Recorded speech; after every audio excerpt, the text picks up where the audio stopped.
Assalamualaikum warahmatullahi wabarakatuh. Yang terhormat Ibu Dr. Ratna Septianti, SEMSI, selaku dosen pengampu mata kuliah topik khusus dalam akuntansi kelas A, dan kawan-kawan sekalian yang sedang menyimak video presentasi ini. Kami di sini perwakilan dari kelompok 3 akan mempresentasikan hasil diskusi kelompok kami berupa review jurnal dengan judul Pengaruh Karakteristik Pemerintah Daerah, Opini Audit, dan Rasio Kemandirian terhadap pengungkapan laporan keuangan pemerintah daerah. Baik, sebelum masuk ke materi, izinkan saya untuk memperkenalkan anggota kelompok terlebih dahulu. Yang pertama ada Naila Yufa, NPM terakhir 006, Hifna Hairani, NPM terakhir 008, Inaya Putri, NPM terakhir 013, Dava W, NPM terakhir 063, M. Zikri, NPM terakhir 066, M. Arsyal, NPM terakhir 068, Azhara Putri, NPM terakhir 074, Diki Darmawansyah, NPM terakhir 079, Akila Haya, NPM terakhir 080, Dava Ea, NPM terakhir 087, M. Rido, NPM terakhir 088, Gama Reza, NPM terakhir 090, Atta Ataya, NPM terakhir 091, Ivana Sandia, NPM terakhir 096, Ashifa Nadia, NPM terakhir 127, dan yang terakhir Imelda Sahendra dengan NPM terakhir 015. Baik, materi yang pertama akan disampaikan oleh rekan saya. Teori stewardship.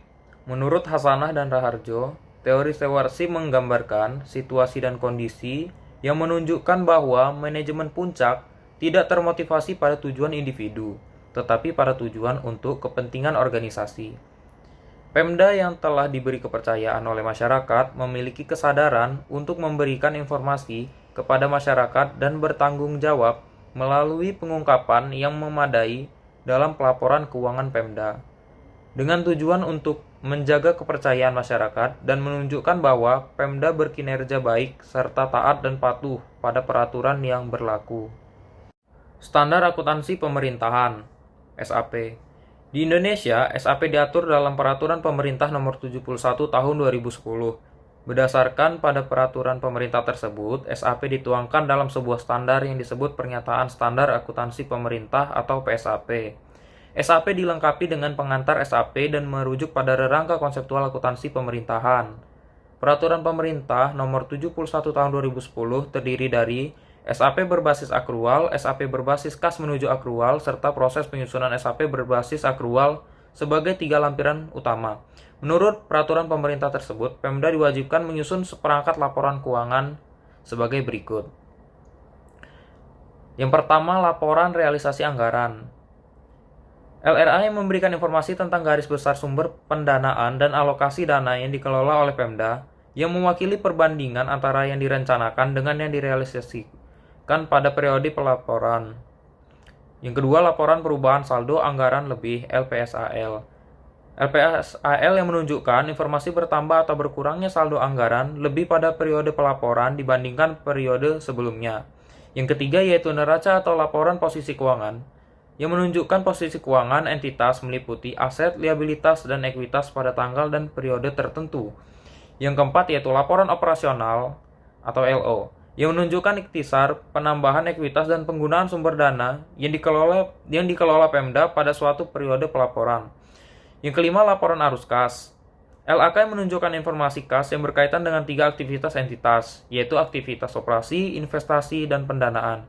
Selain itu, LAK juga menunjukkan transitoris yang memberikan informasi saldo awal, saldo akhir, penerimaan, dan pengeluaran kas Pemda untuk periode tertentu. 6. Laporan perubahan ekuitas. LPE yang memberikan informasi tentang peningkatan atau penurunan ekuitas pada periode pelaporan dibandingkan periode pelaporan sebelumnya. Kemudian yang ketujuh, catatan atas laporan keuangan. CALK yang mencakup penyampaian informasi yang bersifat naratif atau berupa penjabaran dari angka-angka yang tercantum pada LRA, LPSAL, neraca, LO, LPE, dan LAK. Selain itu, CALK juga memberikan penjelasan yang berkaitan dengan kebijakan akuntansi serta informasi penting lainnya yang diwajibkan maupun direkomendasikan untuk diungkapkan. Selanjutnya saya akan menjelaskan mengenai pengungkapan wajib.